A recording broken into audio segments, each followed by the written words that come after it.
What? Easy. I can have Petra go get you one if you want. It might be easier when you're working to reference some of the. And I could probably just steal a chair in the back, right? Mm-hmm.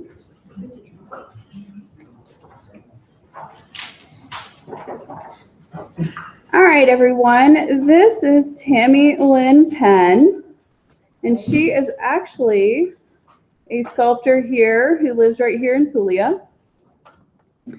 And she is going to talk to you guys, obviously, about different aspects of sculpture, but particularly relief sculptures. And the reason why I'm sitting over here is we are actually doing kind of an experiment. So you guys are part of us making history today.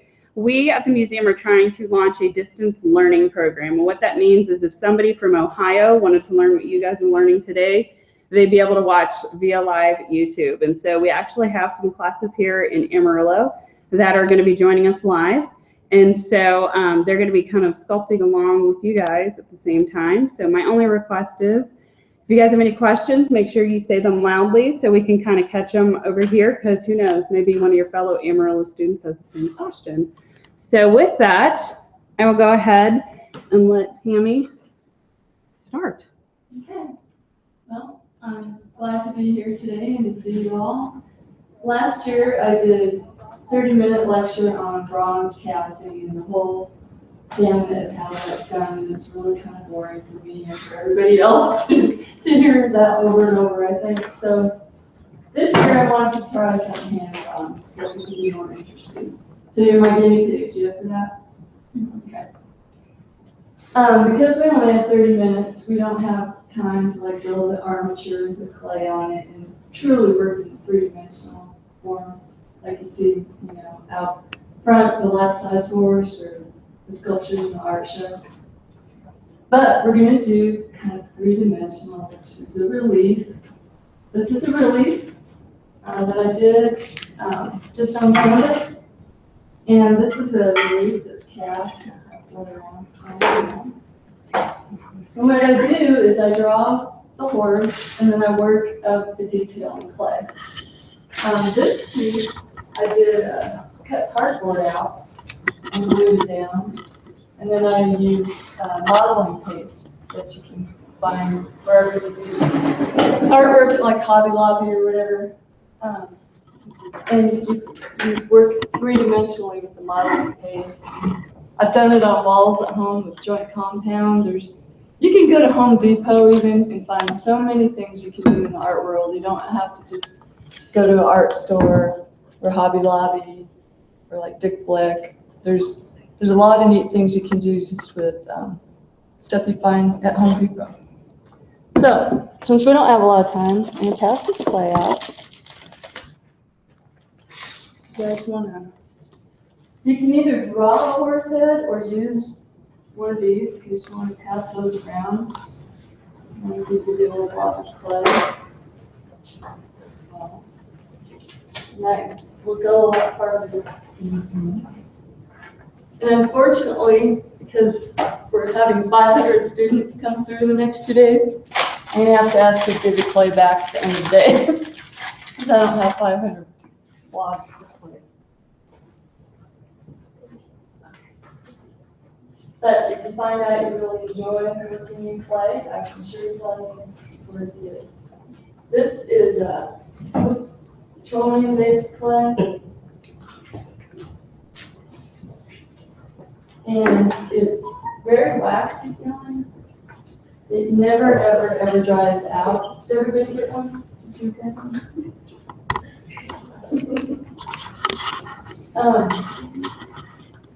It's a clay we use for bronze, for building an armature and doing the bronze model. And a lot of artists use this clay because you can melt it.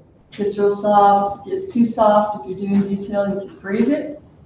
And it never dries out. You can melt it, freeze it, melt it, whatever. And you can just use it forever. And then it's good for making molds off of. So what this kind of clay does is allows you to model something and then make a mold from it. because you could never paint it or use it as your final product. But it's, very forgiving. You can do a lot with it. And I'll talk a little bit after we sculpt our horse heads about molds and what to do with those molds. So another thing you can be creative about as a sculptor are tools. So these came from Sethco. Just a plastic knife, and you guys have pencils, anything else you might have with you. You'd be surprised what you can do.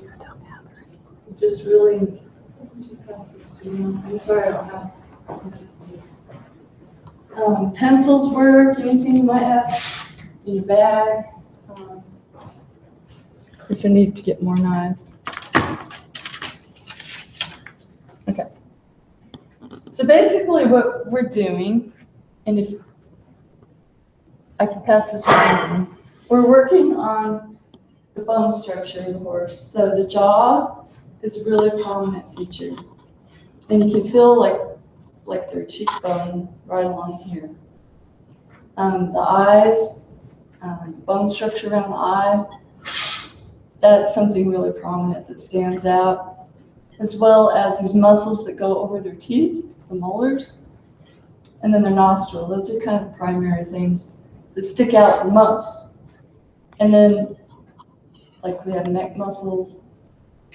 So what I do is I draw a horse, or today we're going to use a photograph.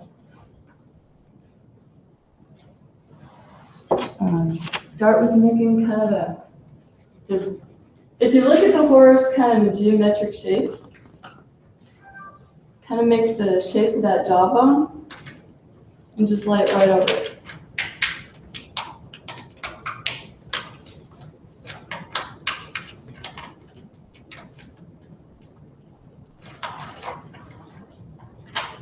Like that. And just so you know, we're not just going to cover the horse up with equal depth of clay. We want there to be differentiation. That way you can see there's, just like this one, you start to see the detail by the height of the clay. Because this is all, one color of metal, but you see the detail. Whereas a painting, you paint the detail.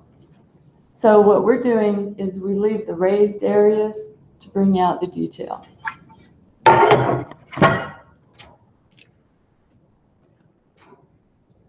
And so once you get your round blob on there, kind of roll up a little coil, like that. And that's going to be the top of this bone right here on the jaw.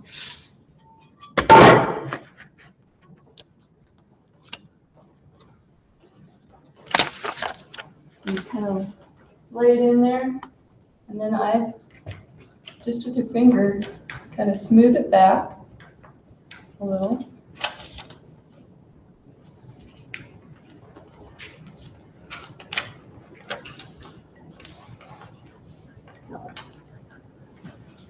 And you'll see you kind of have a ridge. Do you see that? And you have a ridge on top of your round. That's this right here. That's kind of flat and it sticks up a little more. And this is flat and round.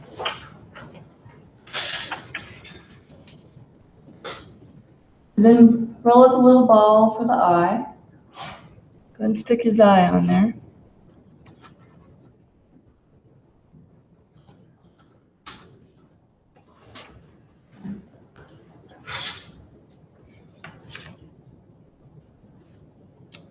And then do another little coil, pretty small, like that.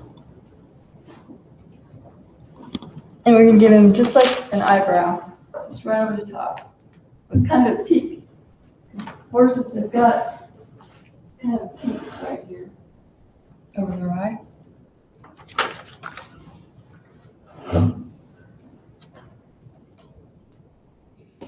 And we're going to do another little coil, even shorter, That's going to go underneath, but not all the way. Okay. Can y'all see that okay? Oh, good, we have more knives. We needed, yeah, okay. So you can use like a pencil or a knife. Flat edge is really good on the knives, like when we were spreading the clay on that jaw bone. Yeah.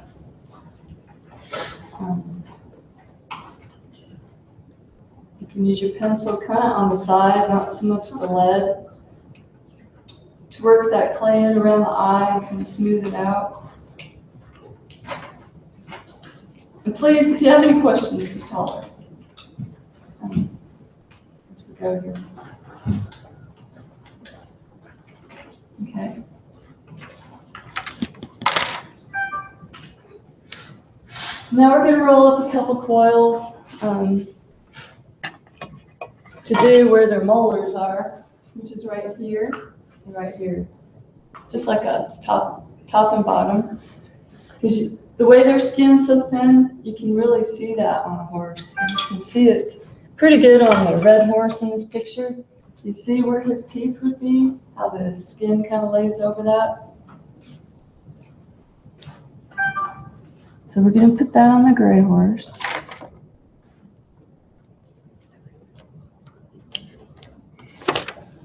So I just put a couple coils in there with teeth.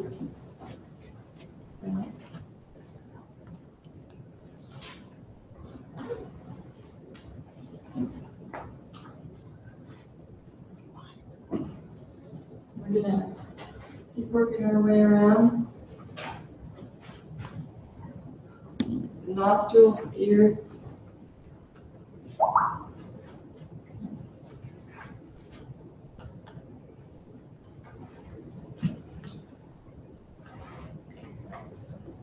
Okay.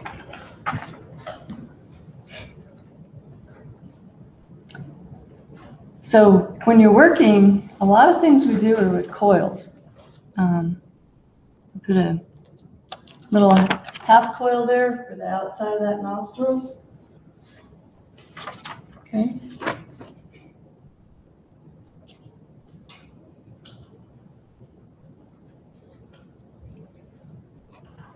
Same thing up top for the high part of the ear.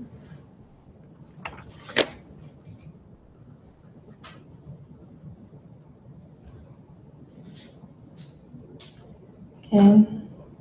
And as you do this, you'll start seeing shapes on your own. This kind of long teardrop piece I'm making, it's fairly flat. Goes up here on that neck muscle. You can kind of spread it back, finger, like that.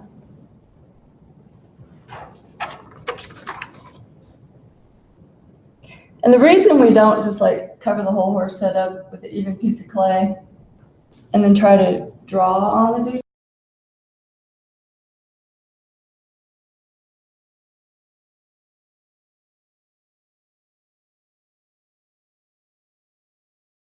Coils that are rounded, flat pieces, and working them together so that when you use your tools, they kind of curve down together, and that gives you more depth.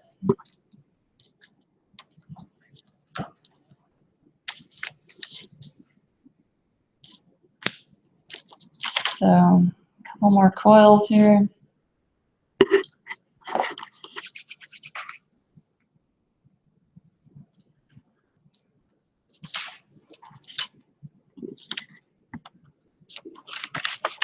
Okay, so I kind of got around and started building the neck muscles a little bit.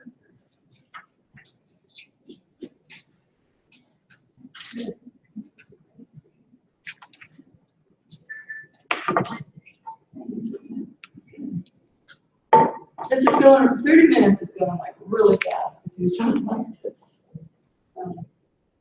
This is just to kind of give you an idea of how we start.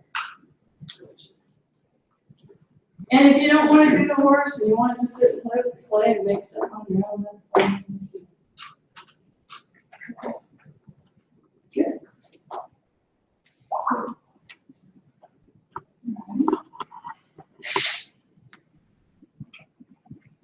How are we on time? Since I'm not sure how this is going to go. It's 9:11, yes, we have until 9:25. Okay. So you're doing good on time. Okay. We've got a teacher for sure who's plugged Okay. Oh, we have 3 watching. Yes. So, For the restroom. Yes, just go straight down to the down hall. I'm working in a little bit here on the lips. And since I have, 10 minutes to go? Is that right? 13. 13. Oh, 13.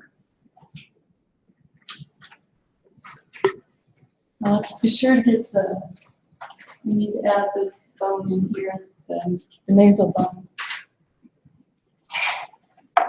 So that one will be another coil.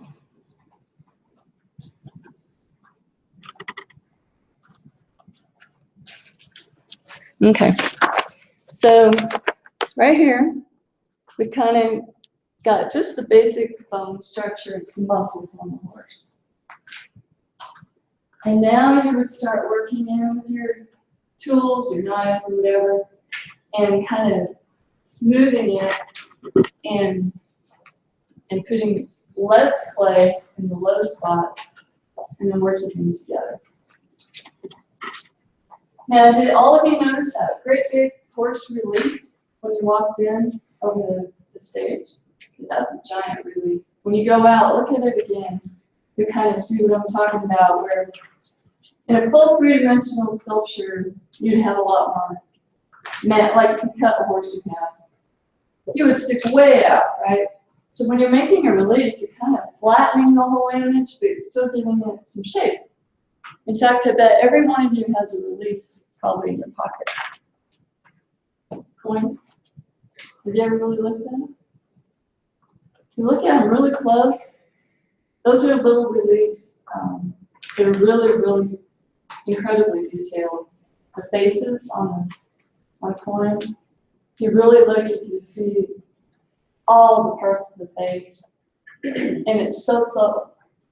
So you can go from this subtle to something a lot more bold, like the piece out in the hallway.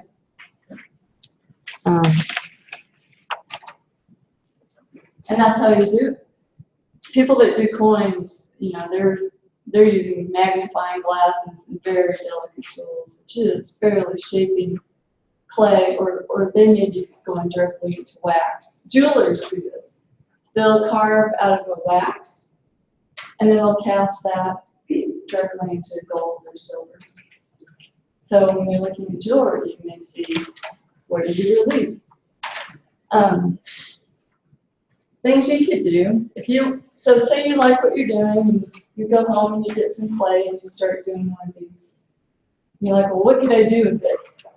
You can go get some plaster and just like a freezer tub at the grocery store, the little throwaway, like Tupperware. And mix some plasters, like half plaster, 1 part plaster, 1 part water, mix it up real good.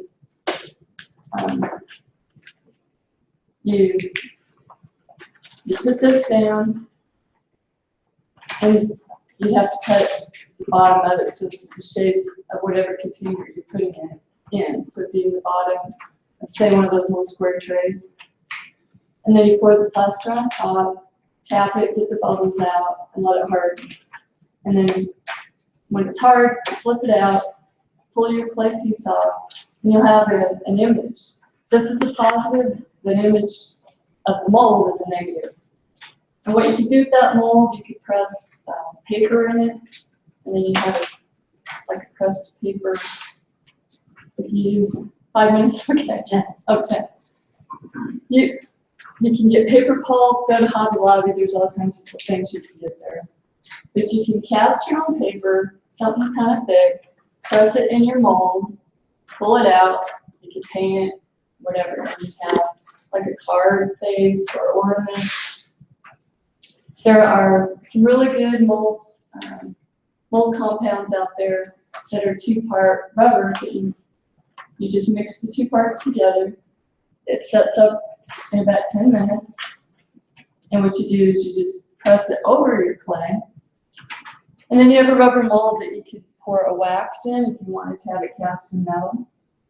Or you could pour chocolate in it. You could pour wax in it if you want to make a candle. You could pour soap in it. So there's a lot of things you could do on your own, with your own sculpture, your own relief. There's a lot of pigments you can put on them. You can take a plastic casting and a rubber mold. And there's bronze pigment out there that you can put on and make it look like just like metal. So there's a lot of fun things you can do on your own without actually having to complete a whole sculpture and take it to a foundry. Having a professional mold made. There's a lot you can do if you kind of enjoy working with clay that you can do on your own. So, any questions? Something I remember you said last year that I thought, I always think back to something I wish my nephew would have heard of. How have you always been a professional artist, or what was your path? Okay. I've always done art my whole life, but my degree was political science, and I worked for a municipality and pension administration for years, and I've always sculpted. And my sculpture is my passion.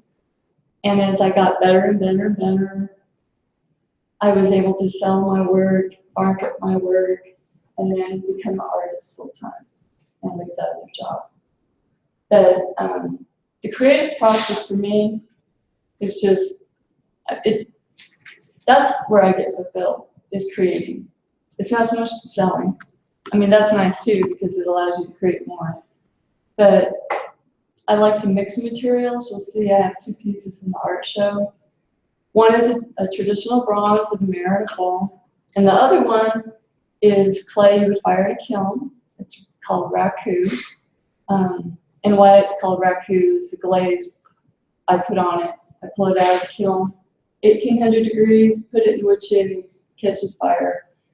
So you get a really unique look to the glaze. Then I have added the legs, cast aluminum afterwards. Because when you see the horse, he's kind of cantilevered out. You could never have ceramic legs do that, or it would snap. So I've kind of developed my own process for adding legs after I've created the body and fired it. And then I used wood from the Paladero Canyon for the tail, put on turquoise. So I'm truly a mixed media artist, whether it's working in joint compound, or clay and traditional bronze, or clay that I fire, wood, stone carvings. I just like to create, and then I like to sometimes mix them together. So for me, that's what just keeps me being creative, and it's an enjoyable process. What would you say to yourself if you could go back in time and talk to your 16, 17-year-old, 18-year-old self, what you've learned in your journey up to this point that you wish somebody would have told you ahead of time? I wish, there's my guy. The curator can move the art, nobody else can touch the art, so FYI. I wish I would have known about some of the jobs you can get in a foundry, because you can work in a foundry making good money as a welder, or a wax chaser, a metal chaser, while you better your art self on the side, but you can be working for other artists and getting paid to do it, and learning a trade that's valuable. So had I known that, I would not have done the political science route.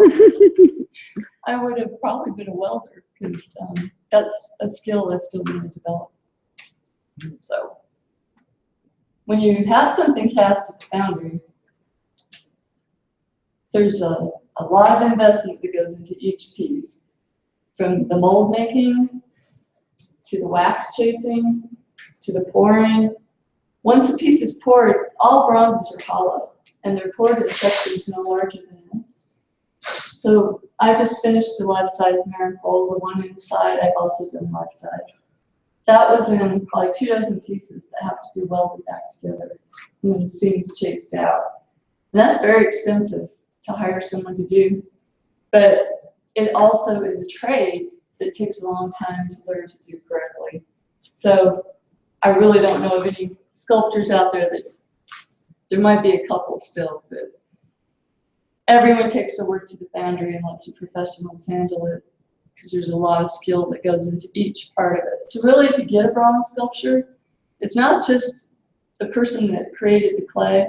You have a whole bunch of artists that have their hands on that piece, finishing it throughout. So, now, long answer to a short question. No, that's a great answer.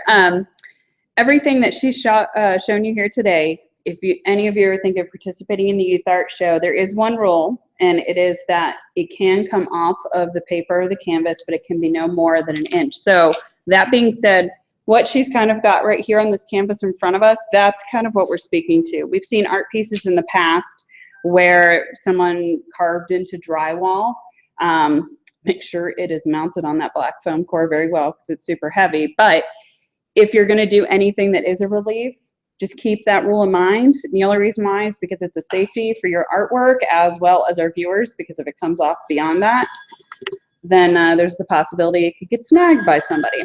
So since we have about 5 minutes left here, we're going to go ahead and let's go ahead and collect all of our little You want to roll your samples. clay back up. You can use your knife to scrape it off. Roll it back to some ball for me. Pass that to the next group. So what do you guys think? You liked it? A little better than lecture. This your hands are busy. Have any of you worked in clay before? Yeah, okay. Well, you know, something I didn't mention, there are air dry clays that I don't use very often, but you can do really cool stuff. Once again, Hobby Lobby. I mean, they have sculpting that you can make in the oven. They have air dry clays that look kind of like a fire clay. And those, you don't have to fire it. You don't have to make a mold from it. You can create over a wire furniture and just let it dry. When I was 14, that's when I did my first sculpture that way. I got some, I think it was actually bread dough clay my mom made, salt, water, like salt, flour, water, and maybe cornstarch.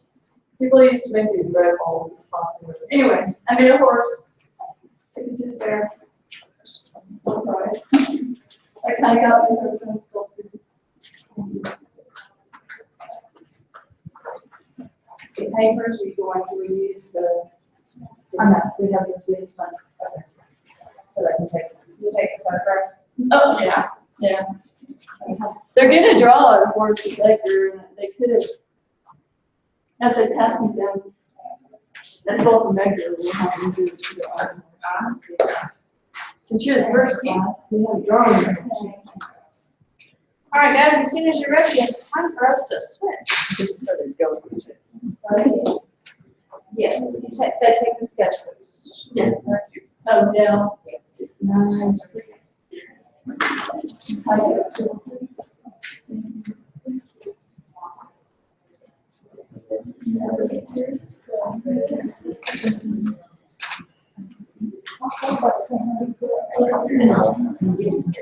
there, just go right across.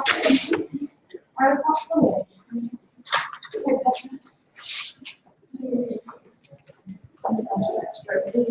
Oh, you can take your sketchbook and then it's with you. Oh, and you can take the photograph of the horse.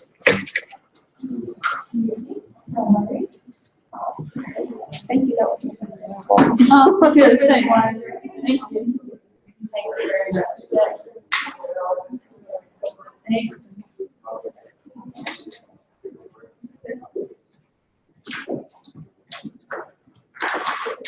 I'm sure about this. My parents are just the best.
when you pull it out at the kiln at 1800 degrees and you put it in wood shavings, it catches fire. That's how you get the really random looks, because that's smoke fired into it in those little black cracks.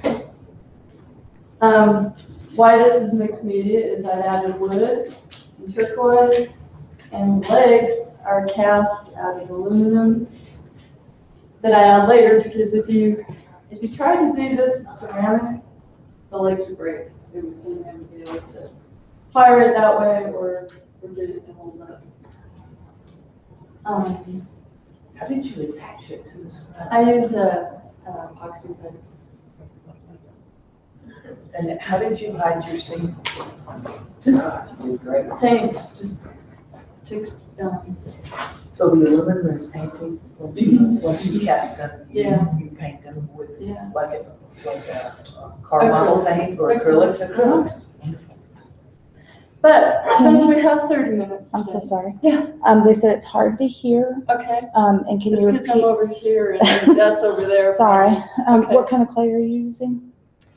This is classic clay. You can also get Jolly King, which Okay. is a sulfur-based clay. Okay. It will harden over time. Okay. Classic never will. The classic clay is very waxy, petroleum-based clay. It never ever hardens. You can melt it, you can freeze it, and I may melt it to do something on a sculpture, and then put the sculpture in a freezer to go to, so it's hard for more detail. But you can go back and forth with this clay. A lot of sculptors use this clay. I just finished a life-size Marin bowl. This is the clay I used. But the thing about this clay is you can't paint it, you can't like give it to somebody, you know, as a finished product. It's just for making a mold from. So that's a limitation to it. If you want to work in a type of clay that, you know, you make it and it's done. There are air dry clays out there. There are oven baked clays like Sculpey. Hobby Lobby has a lot of things you can get just locally. Sculpture Depot is a place a lot of professionals use. You can go out online. There's several sculpture suppliers online where you can get armatures, armature wire, classic clay, tools, mold making. Where do you go mold get it panels. in bulk if you build life-size? I go to Sculpture Depot, and they'll ship. They're in Colorado. I'm originally from there, so that's who I use. But they'll ship. There's a supplier in California. And do you sever your, once you build a sculpture piece, do you sever it into parts and plaster dip it, and then send it to the foundry and have it bronze casted or Well, what wooden happens casted? is you make a mold, and from that rubber mold, the wax is poured in, and then the wax is dipped in like it's a graphite kind of shell. The wax is burned out, Okay. and then metal poured in. That's the Yeah. very short version. Okay. And last year, I did a lot longer version on the whole casting process. But this year, I want to give you some clay, and we're going to talk about something we could do kind of quick, which is a relief. Okay. And there's a really big relief outside. I don't know if you noticed over the stage, really big one. This, I'll pass that around. That's a relief, that's cast aluminum, one I did. This one is just on canvas, and what I did here is I cut out shapes in cardboard and glued them on. And then I used modeling paste, which is something a lot of painters use.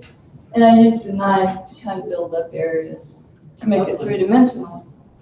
I've also done this kind of thing on my wall at home, just in joint compound. Joint compound you can do a lot with. So if you don't want to go to Home or Hobby Lobby, you can go to Home Depot. They have a lot of cool stuff too that you can find. Do you ever give workshops? No, I haven't in a long time. I used to have be a 4-H leader, did creative arts. But I'm going to pass out some clay. Now, did you all draw horses or? Yes. Okay. You can either, if it's a masterpiece, don't put clay on it. But if you want to put clay on your horse and model on top of your drawing, you can, or you can use the the color photo Oh, we thank have you.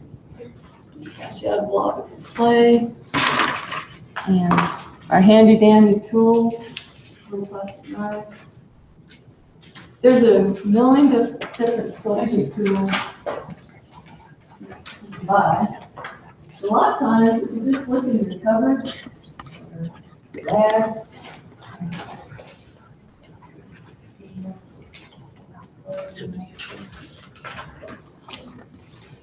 You'd be surprised what you can find that will work.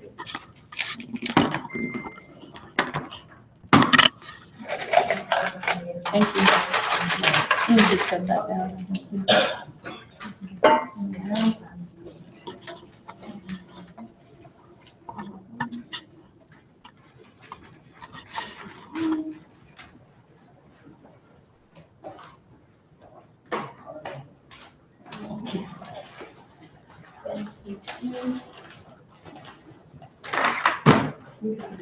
Everybody get playing tonight?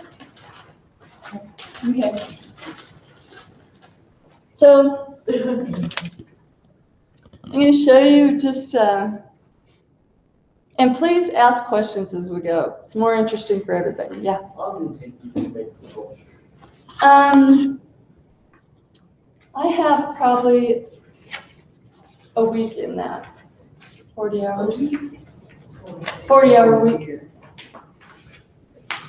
Because you have, see, when you work in that kind of clay, you work in it, you gotta let it dry, you have to hollow it out, because that can't be solid, it'll blow up in the kiln. Then once it's dry, fire it. Meantime, you know, sculpting the legs, having them cast, then putting it all together, so. Did you just paint? Yeah.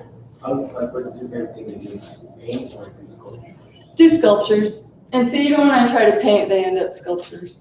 But this is my horse. And then I had a little Castor because I'm a falconer. And that was him, so his wife. So that's some of my horse's hair that I added on. Oh, Real? Yeah, real horsehair, yeah. So that's one thing I would encourage y'all if you're creative. Don't be afraid to mix media. It's fun, it's interesting.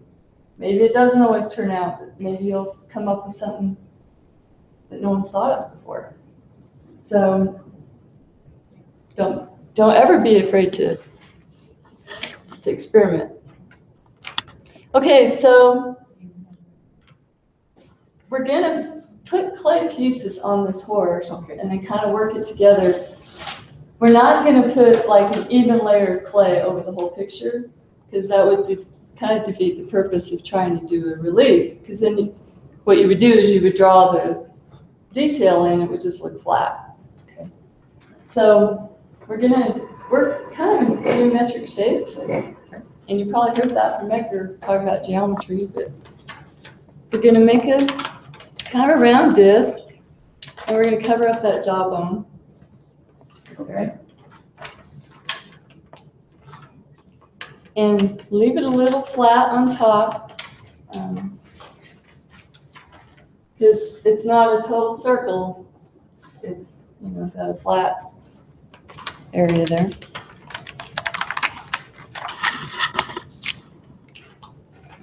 And something we do a lot in clay are coils. Just roll them up, roll your clay up into a little coil. okay. And take a coil about the length of the top of that cheekbone right here, and lay it right on top.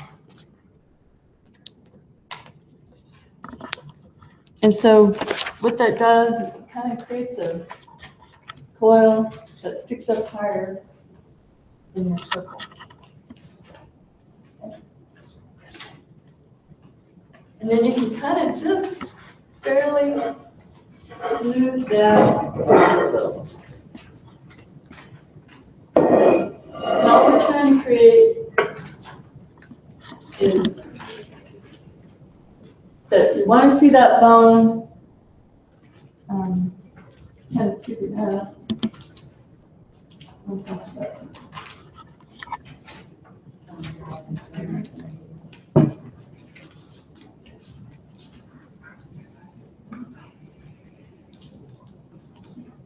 And then we're gonna do another little round piece for the eye. Make a little ball, put it on his eye.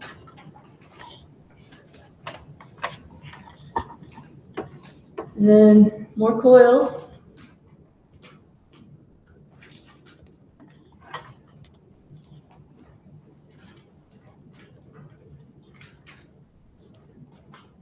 And I'm gonna put that top coil over the eye, kind of like a triangle, you know, like a tent.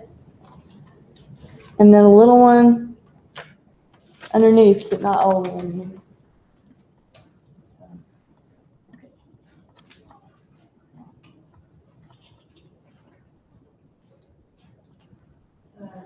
Eyeball and then.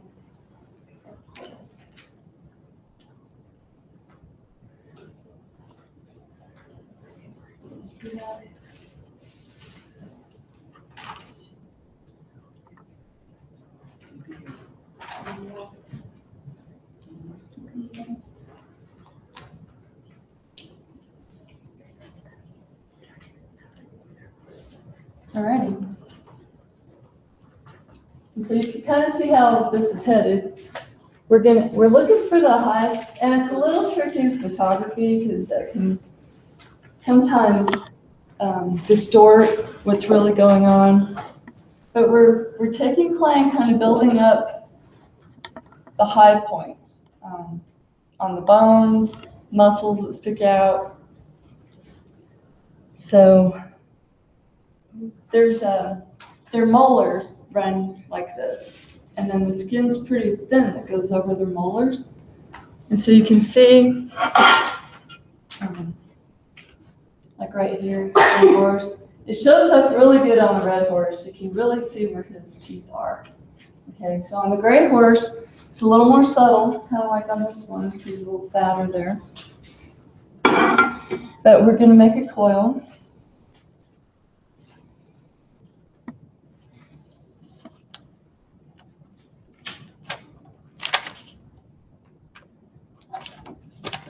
And Okay. then it's kind of, you guys see that?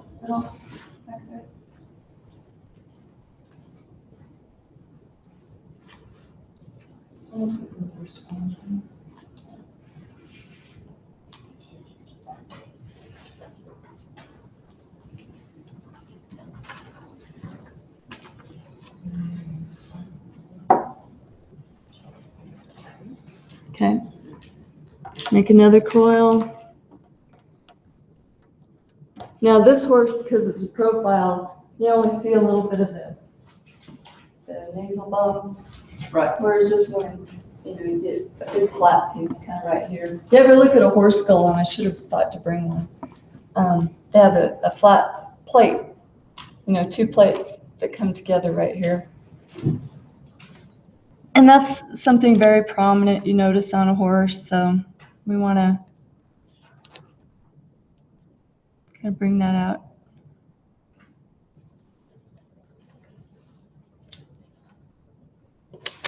In the sculpture too.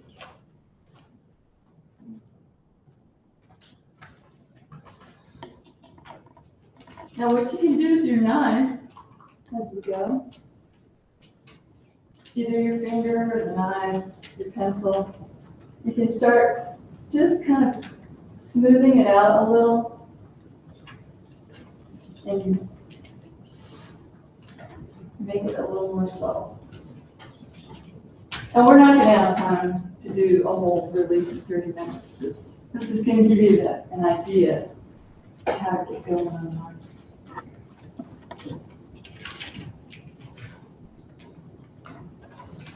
You do the ears next? Or? Yeah, you could do the ears next. You could go to the muzzle. You can do the outline of the nostril, because their nostrils are very prominent. If you look on, see, for instance, like a painting, the detail is done with paint. Dark, light, dark paint. That your values. In a sculpture like this, you're using the metal, whether the height of the metal to do your detail, because it's all one color, right? So you can see texture, you can see detail of the bones by where it's higher, and then the subtle areas where it's lower. Where else do you see relief in everyday life? Ever thought of that? Do you have any money in your pocket? Have you ever looked really close at coin? There's some fantastic work on any coin, you know, penny and quarter. But if you look really close with a magnifying glass,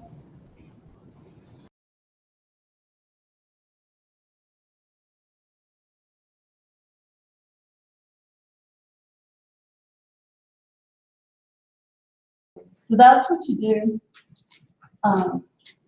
with your tools, is you blend the clay. Sometimes it's just the most subtle work you do with either a brush or a fine tool on the clay that makes the difference in an expression. Okay, so we're doing the ears, nostril.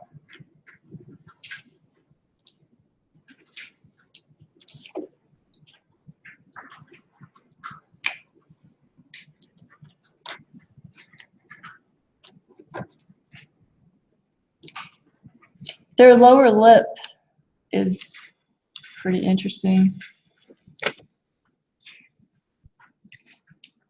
When you sculpt, you start looking at everything in shapes. A horse's lips, they have the coolest lips because they can pick up one little piece of grain out of a bunch of sand with those lips. They're just amazing. And they make all kinds of shapes with their upper lip. And their upper lip's very roundy, but the lower lip's square. If you ever look at a horse, Mel Lawson's horse out front's really, really good one. You'll notice that bottom lip is kind of square, and that top lip is round. And I notice these things because, you know, when I'm sculpting, I start looking at people's bone structure. Like, why are you staring at me? But you'll look at people's facial structures, and you can tell a lot. Because there's a sculpture underneath the muscles. Yeah. Yes. It's so interesting to see how muscles tie together. If you are ever interested in becoming a sculptor, taking anatomy, even if you want to be an abstract sculptor, there's still a basis of truth in that. And even abstract pieces still have some correctness in the anatomy, as far as it's all stretched out, it's not part of it stretched out, all of it stretched out. Anyway, and anatomy is kind of difficult, of course. So how are we all doing? Good. All right, so the neck muscles, this gray horse, you can see they're really prominent how they tie in together.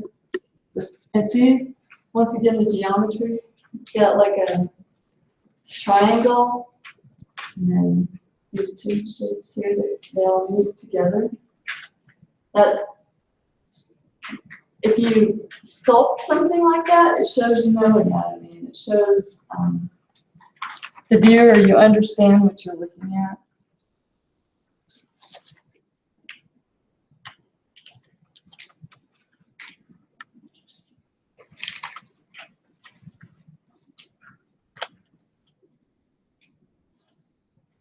So do you make a flat circle for that muscle that's coming across the neck? Or do you make like the shape of a hot dog? Or Well, I make a shape. you want a triangle, actually, for the lower muscle here? Yeah. Or for this upper muscle here? Well, the top one, Okay, all right. I've got kind of a teardrop, and I smoothed it out a little on the top, but left it more bold, a little thicker on the bottom.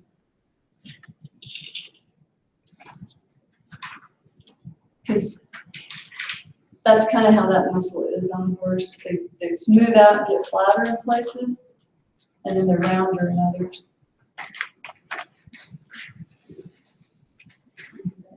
Okay.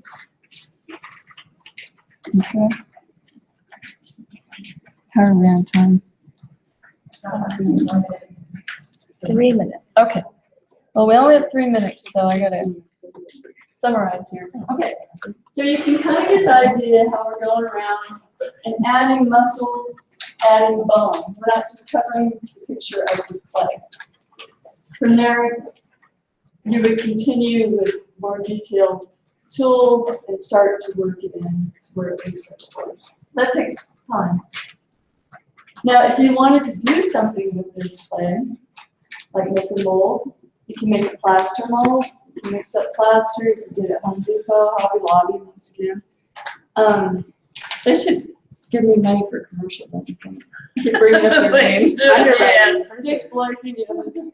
Anyway, you can get a piece of like that little refrigerator type Tupperware. Put your piece in the bottom of it, plaster on top, when it's dry, pop it out, and mold.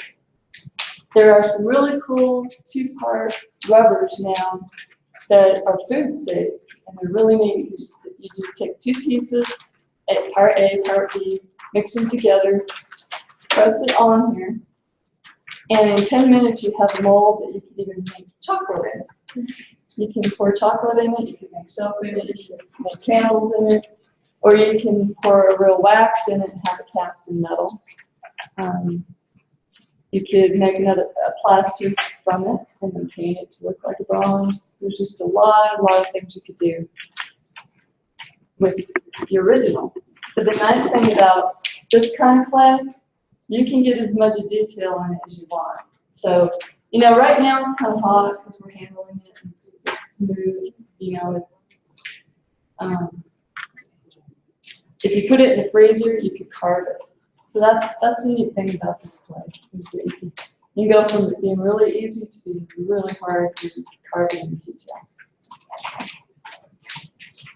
Anyway, any questions?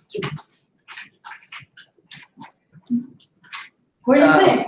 Do you like it? I use yours, so the picture.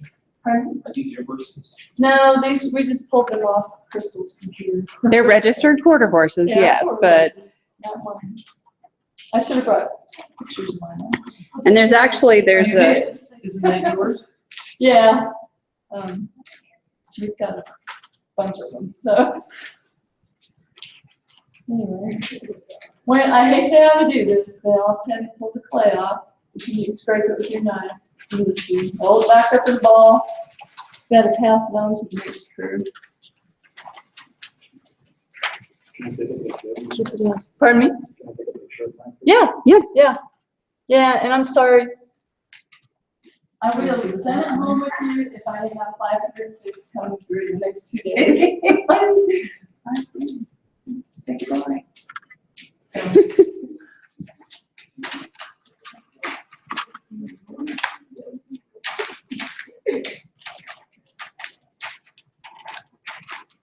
so the copier paper is holding up pretty well. Yeah, it's been fine. In fact, maybe I should give you some of those resource links to put on Yeah, like Sculpture Depot and definitely. different. So if you are interested in any of the materials, you can Lovely. go to that link. Do you have a business card? Yeah, May I have a business card? I think I have one with me. Maybe. Ooh, watch out for the,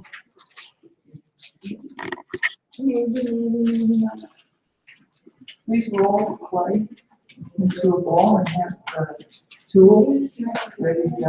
You can pass these back. if you want to, we can, Deposit it here for them. You can get it going. I can always email you her contact information too. And I just opened a gallery and working studio in Silverton. Wonderful. So. My phone number is at that Thank you website. so much. Sure, thank you. Okay, you will return the tools and put the balls onto your room and foil. Keep the photo. You may have the photo since you're working. You'll follow me, we're gonna go to the education now. Okay. Don't forget anything, make sure that you return the play, we do not want to keep it. Thank you. Do you have more prints? Are those, oh yeah, so you're good to take a few. You can keep the photos if you want. Oh, are you? Good, okay. They're gonna separate Thank our you so class. much. Nice, thank you, you can take that if you want, take all pictures. Yeah, okay, thank you.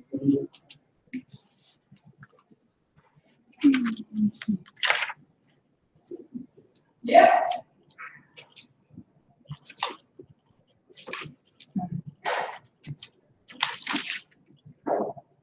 I think only one is watching. No, I don't think anybody else is watching. Just turn this off.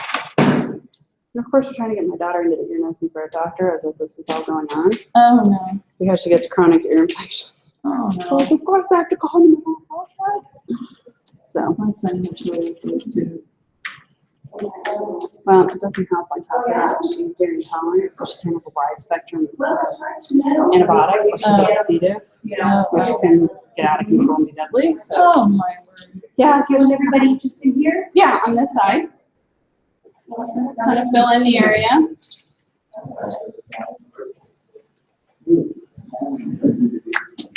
You have to stay on if you want, I'll just on this one side.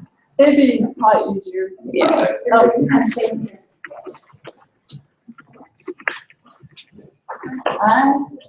So where y'all from?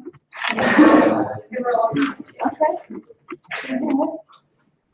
I'm Tammy Lynn Penn, and I'm a sculptor. I have some work here in the show right now. This is one of the pieces. Then I have bronze miracle inside. This is raccoon fired ceramic clay with wood and powder painted with man tail. And then the legs are cast aluminum that I add after the body's fired. So I'm a mixed media artist. What that means is I like to work in several materials at one time in one piece. This is another mixed media piece. It's I took pieces of cardboard, different thicknesses, and glued them on the areas I wanted more prominent. And then I used modeling case over it to do the detail, and then add a real horsehair mane tail. And the reason I brought that is to show you can do three-dimensional things without doing a full sculpture. There's things you can just get Hobby Lobby, Home Depot, online, materials that you can do on your own without going to a foundry to have something cast or putting a lot of expense out. A lot of things you can just do. I've done pieces kind of like this at home with joint compound. Do you know what that is? It's like for drywall. You get it at Home Depot, just joint compound, and it's like a paste. You just put it on the wall. There are people out there that make livings just doing that, doing sculptures on people's walls in joint compound. So there's a lot of neat things you can do. But today, because we have a limited amount of time, we're going to do a relief. And I'm going to show you how to get one started. So that's a relief. The big bronze horse out front up high by the stage is a relief. This is a relief. And that's cast in aluminum. We'll pass it around. Now, one thing about a relief is a lot of times, like they're metal, you're seeing the detail in the metal as far as how high and how low it is, because it's not painted. You know, painting you see detail because of the values in the paintings of different colors. So what we're trying to do is create detail with different thicknesses of clay. So I've got some photos and some clay, and we're pretty basic here with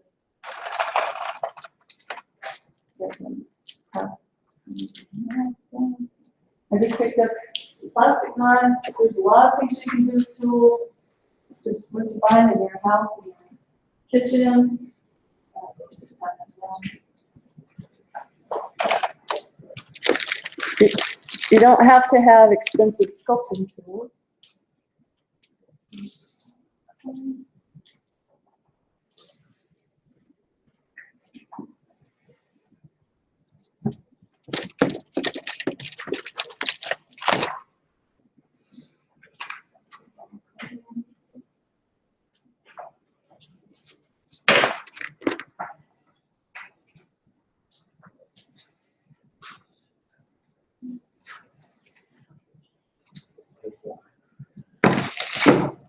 Now this clay I'm passing out is called classic clay. And it's waxy petroleum-based clay, never hardens.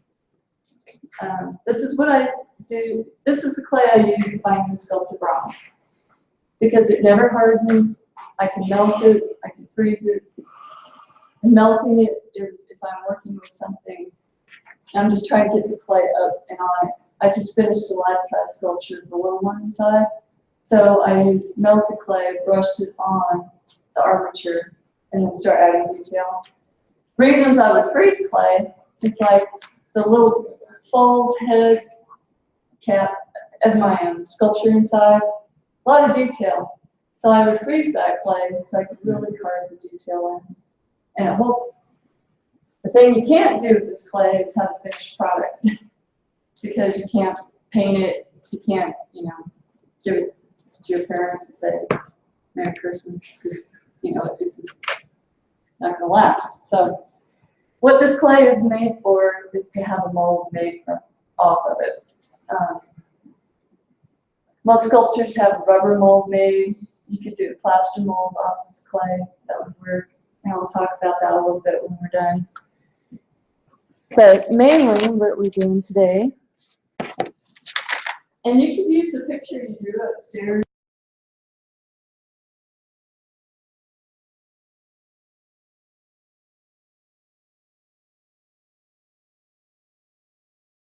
Going on in any person or animal. But horses are really cool because they have so much definition.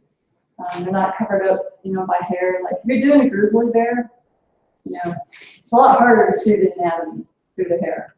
There's a lot of anatomy there, but horses, boy, you can just see it all. So, and you're at the Quarter Horse Museum, so of course we do. All right. First thing we're going to do is the jaw, because that's a really prominent bone area. So, kind of almost a circle, a little flat on top. And we're going to put it right over. So you're covering up the jawbone.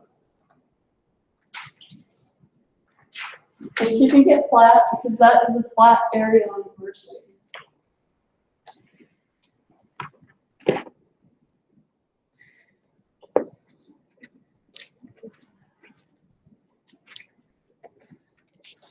How many of you are around horses very often? Okay. All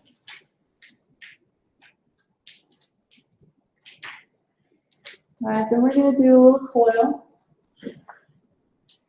And that's going to be the top, that cheekbone. Just like, we have a cheekbone right in here.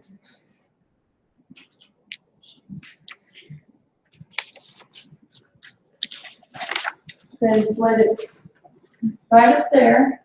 And the reason I added it is because now I can kind of move it down a little.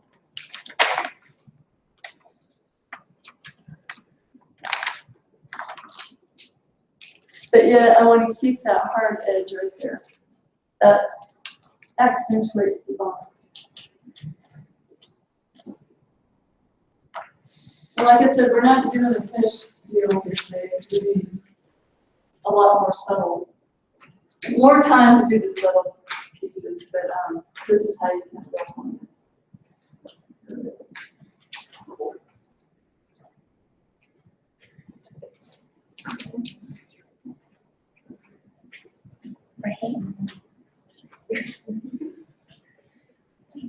And you can experiment with the knife. You want to kind of, draw it down. Right here, I just kind of use the tip of my finger. Keep that kind of subtle.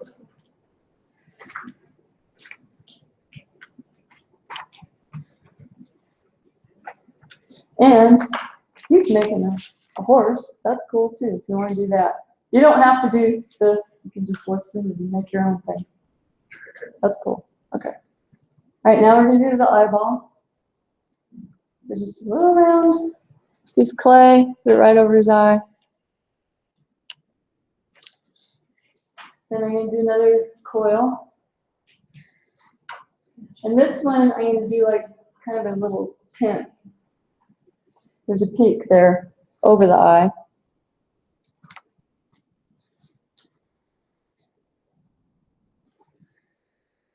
And then about a half a coil underneath the eye. So I have one here and one.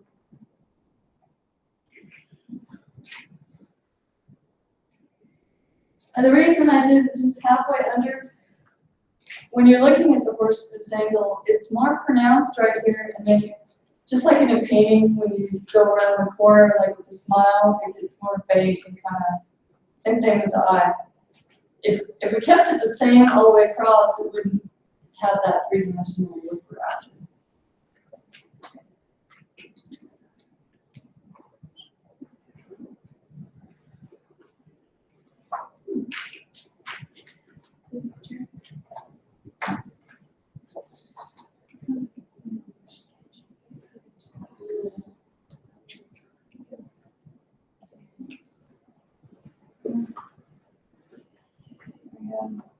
So you can kind of see where this is all headed.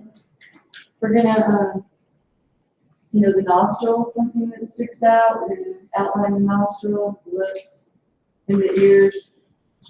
These muscles on the neck are really pronounced, so we're gonna do some clay shapes up here.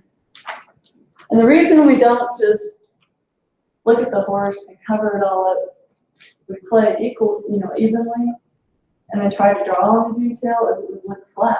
You wouldn't get the roundness of the muscles. And to get the roundness of the muscles is why we either make rounded pieces where it's a little flat, or we do coils and then blend them in. That leaves that round. So, for instance, the neck. Put a piece like that on the upper part.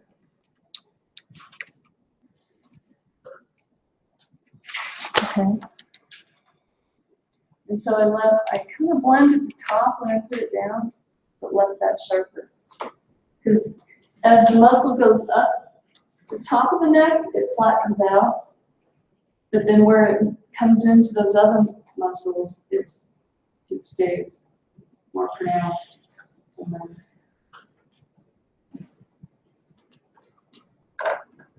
Does that make sense? Please ask me questions.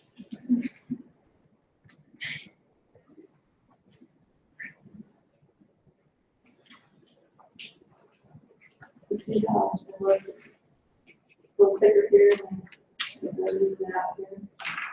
Then we're going to do the triangle underneath. See that triangle shape there? And it'll be a little less clay because that muscle sits down a little further. This one's a little pronounced. So that's how you start getting the different depth in your clay.